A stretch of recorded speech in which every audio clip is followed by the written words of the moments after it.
Hello sa inyong lahat! Comment naman ni It's Hazel Channel ang gagawan ko ng video. Sis Madel, ilang buwan ka bago natuto mag-Spanish? Sa una mo amo, paano ka nag-adjust sa language?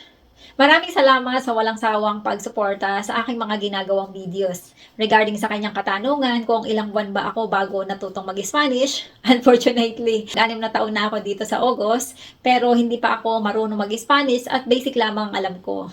Pero kahit papaano naman ay nakakaintindi ako ng Spanish, pero barok ang Spanish ko at mali-mali yung grammar dahil nga sa hindi naman ako nag-aral ng Spanish. Nanghihinayang kasi ako noon sa ibabayad ko na 50 euro kada buwan. Then noon, sabi ng iba, wala naman daw silang natututunan. Kaya sabi ko, sayang lang ang pera kung ganon, kaya hindi na ako nag-aral.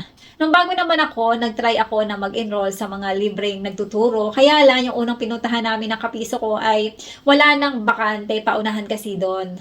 Then, yung sa Catholic Church naman, noon, hindi ako nakapasok kasi dapat pala ay ikaw mismo ang magsisend ng application. Pero dahil alas 7 kasi yung time na kailangan mag-send, ay nahiya ako na umiska po o mag-exit doon sa trabaho para makapag-send. Hindi ko naisip na kailangan lang talaga ng diskarte hanggang sa hindi na pumasok sa isip ko at lumipas na ang panahon na hindi ako nakapag-aral. Ngayon nga, hindi ko na naasikaso na mag-try ulit na mag-enroll sa mga libre dahil nga sa kapag bago ka pa lang sa trabaho, nag-a-adjust ka pa, medyo stress pa ako noon sa aking trabaho dahil ang alaga ko ay 3 taong gulang pa lang noon. Talaga nangingilala pa siya. Yung parang tipong parang ayaw niya sa akin. Talagang hirap na hirap ako noon. Mas hirap ako sa kanya kaysa doon sa mga gawaing bahay. Dahil sa mga ganong sitwasyon ay naglilibang na lang din ako sa panonood ng mga teleserye para ma-relax naman. Saka dito sa Spain dahil sa bahay naman ang trabaho as domestic helper, hindi naman kailangan ng marunong kang mag-Spanish. Kasi hindi mo rin naman magagamit dahil ang gusto ng mga amo, English ang gagamitin mo para matuto ang kanilang mga anak at maging magaling mag-English. Last year nga, sabi ng alaga ko sa tatay niya, pwede daw ba akong kausapin ng Spanish? Kaya lang sabi ng tatay niya,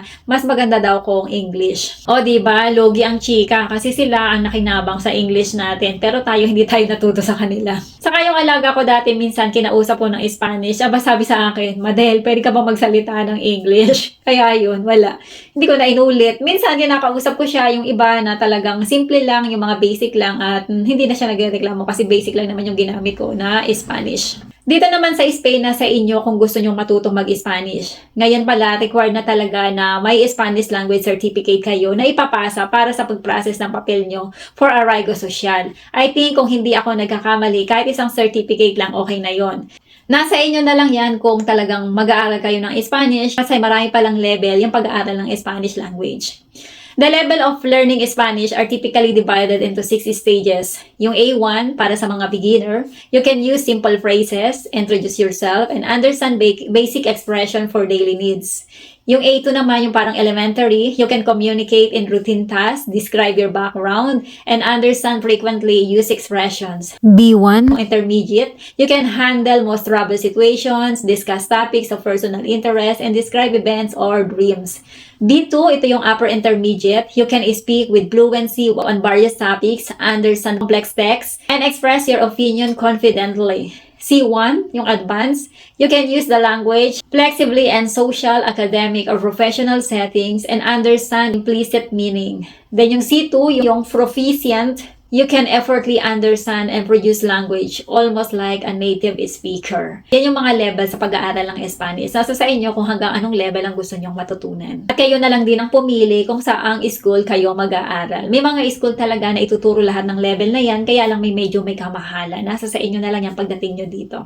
Mas advisable na mag-aral kayo ng Spanish language. Mahalaga ito para sa mga lugar na pupuntahan nyo dito. Pagbibili kayo sa mga grocery or kung sa mga fruit store o kung saan man. At syempre, kapag nagpunta kayo sa ospital para magpa-check up. Dahil hindi lahat ng mga doktor ay marunong mag-English. Kaya better kahit paano marunong kayo. At lalo na kung gusto nyong maghanap ng ibang trabaho dito sa Spain kung ayaw nyong maging domestic helper ng matagal. Kaya sa lahat ng mga kababayan natin na pupunta dito sa Spain, wala kayong magiging problema kung hindi kayo marunong mag-Spanish. Ang dapat marunong kayo mag-English. Plus point pa nga sa inyo kung fluent or magaling kayo mag-English. Kasi yan ang mga gusto ng mga amo dito.